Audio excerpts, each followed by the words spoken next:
Every couple has their ups and downs over the years, filled with various dramas. But in our case, we managed to spend 40 years without any major issues. At least, that was what I thought.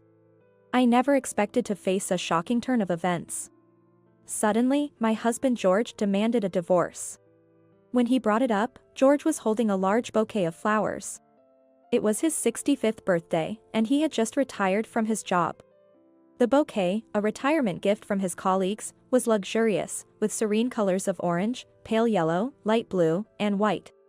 Looking at it, I couldn't help but think, wow, that looks very expensive. Maybe it's worth a few $100s? As I was staring blankly at the bouquet, George smiled warmly and gave it to me. Jane, thanks for everything. I thought it was embarrassing. Come to think of it, George had never given me flowers before.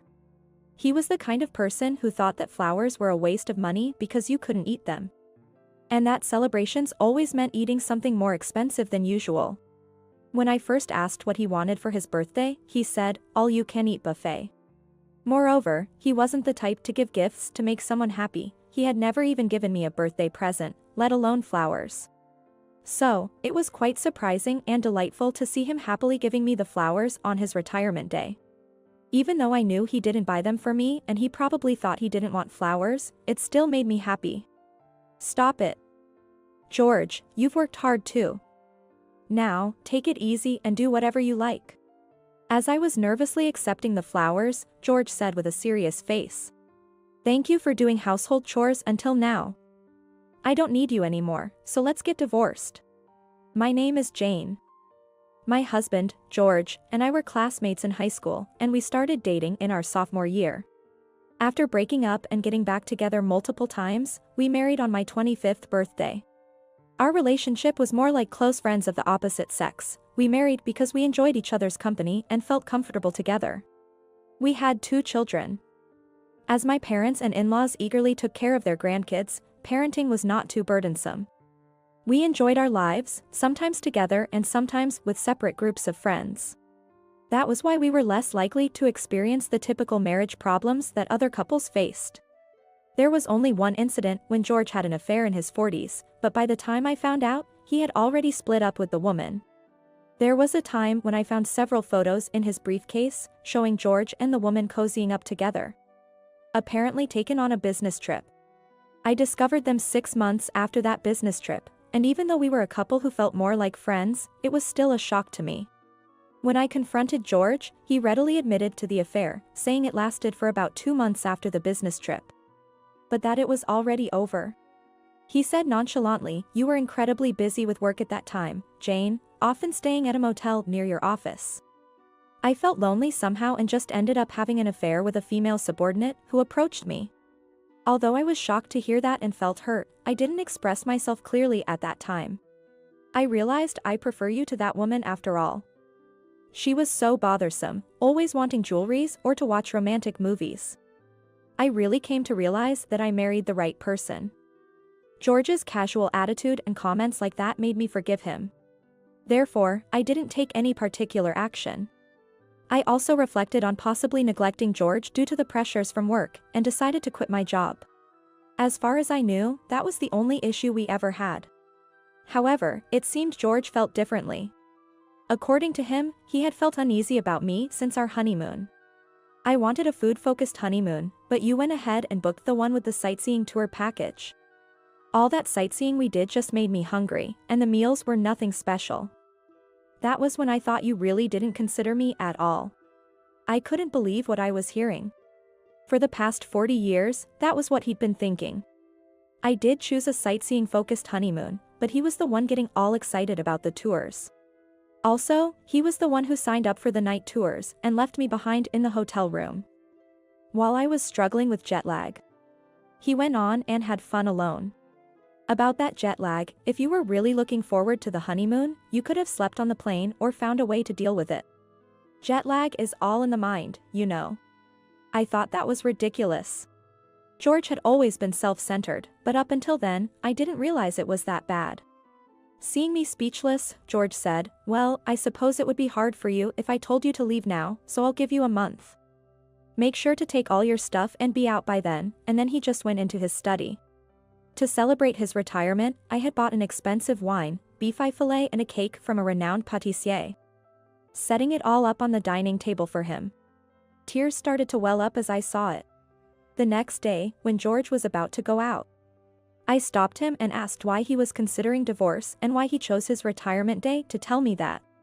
He coldly replied, "While I was working, I needed your support with all the housework. But now that I'm retired, I don't need you anymore. I can just hire a housekeeper to replace you." After that, George barely interacted with me, didn't eat the meals I prepared, nor left any laundry. When I asked him about his meals and laundry, he said he was dining out and using laundromats. So, I've been looking into how to manage on my own. A man can live by himself just fine these days. So, to George, I was nothing more than a housekeeper while he was working. At that point, there was nothing I could do. So I decided to talk to our children first.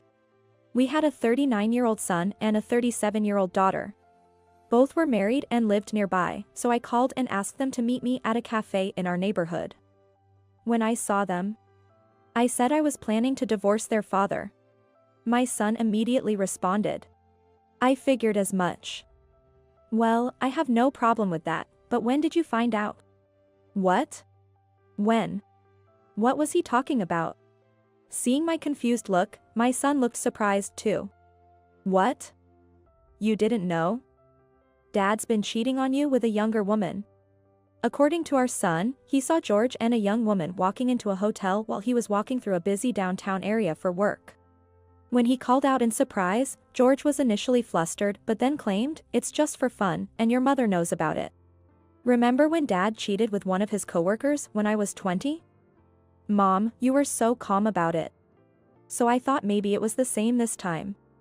I couldn't believe George was cheating again. And to tell such a lie to his own son. I was stunned, but my daughter suggested hiring a private detective to catch George cheating. I thought to myself that there was no time to be shocked. I promised myself that I would get everything investigated thoroughly. After a week of investigation, it turned out George's girlfriend was a receptionist at the company he worked for until he retired. And he was giving her a monthly allowance. Listening to a recorded conversation between them at a cafe, it was revealed he was giving her about $1,000 a month. And that she was asking for more. In response, George said, "We'll get married once my wife and I are legally divorced. Then I'll be able to give you plenty of pocket money." Wow. That was why he wanted to get rid of me all of a sudden. My children suggested confronting the woman. But I wanted to shock George and his girlfriend more effectively. Desperately, I looked up on the internet to find the method that would inflict the most damage on them, and even consulted with the lawyer I knew. A few days later, I called George to the living room. "I'll agree to the divorce, but we need to settle the division of assets first." Upon hearing that, George eagerly responded as if he had been waiting for that moment. "Half of what's in each of our bank accounts should do it." Fine by me. Now, let's talk about compensation for emotional distress caused by you. I'd like to claim $50,000. What? Divorce at our age isn't uncommon, so why should I have to pay you anything? With a sneer, George nonchalantly dismissed what I said, so I showed him several photos of him caught with his girlfriend. "Do you understand now why I've been emotionally distressed?" At that, George visibly startled. "I also found out you've been giving her a monthly allowance of $1,000. You're planning a trip to celebrate 3 years of dating, aren't you? So you've been giving her $1,000 a month for 3 years. That money rightfully belongs to our marital assets. So I'll be including that in the division." There was another thing. George had been receiving his credit card statements by mail, leaving them unopened and scattered around in the house. I gathered and opened them. The discovered bills alone, including the stays at hotels in New York and purchases from popular designer brands for women, amounted to over $20,000. Which was unquestionably suspicious. That would have to be included in the calculation as well. Oh, and I found a lease agreement dated 3 years back for the apartment you rented. The investigations by the private detective I hired revealed that your girlfriend is the actual resident, but since it's in your name, I can include that rent in our shared assets. George turned pale as I laid out everything at once. I wasn't surprised at his reaction. All of this amounted to nearly $100,000. Later, it was revealed that George had about $50,000 in his bank account at that time. He thought he would only need to pay me $25,000. But the actual calculations based on around $150,000 in savings meant he had to pay me about $75,000. How much do you have in your bank account? Half of that is mine. In a desperate outburst from George, I showed him my bank statement. The balance was about $70,000. So, his share would be $35,000, meaning he'd need to pay me a net amount of $40,000. When I mentioned that the land and house were also subject to the division of assets, he protested, "This house and land are in my name. They're not communal property." Bad luck for him. Law dictates that land and houses are considered communal property regardless of whose name they're in. And let me add that I've paid for all the home repair expenses out of my own pocket. The house was second-hand. And we've had multiple repairs over the years, amounting to about $50,000, so you'll need to reimburse me half of that. Even if we sold the house and land, and split the money between us, that wouldn't result in a deficit for George, but he was extremely upset, having expected to receive the full amount. However, I couldn't help but laugh as I handed him the business card of my lawyer, saying, "Oh, well, it is what it is. Here's the number for my lawyer." I saw a faint smile on his face. Pretending not to notice, I said to him, "You know that we need to separate at least for 12 months before we can apply for a divorce. I've already found a place to live, so I'm going to start packing my stuff if you'll excuse me." Then I went out to buy some moving boxes from the shop nearby. Returning home half an hour later, I found George lounging on the sofa. He seemed to think that everything was settled during our previous discussion. That was when I dropped the final bombshell. About your severance pay. Upon my bringing that up, George wore a smug, triumphant expression. "Too bad for you. The severance pay won't be deposited for another 3 or 4 months. Since we're separating, it's not communal property." Just as I expected him to say. Feigning surprise, I asked, "Really? That's terrible. How much are you getting?" "About $120,000. "Impressive, isn't it?" he boasted. "Well, that's pretty average for a small to medium-sized enterprise. So I'm entitled to $60,000 then." "What? Didn't I just say it'll be deposited after you move out of this house?" "Sorry, but severance pay is subject to division even if we're separated, as it will be paid for your retirement. And you retired before you told me you wanted a divorce. So the severance pay will still have to be divided. Unless we sell this house and land. Your assets will be in the negative. But even if we do sell, I doubt half the money you get from it will satisfy your girlfriend forever." Upon hearing all that, George seemed to freeze in thought, his eyes wide open, mouth agape. How pitiful he looked.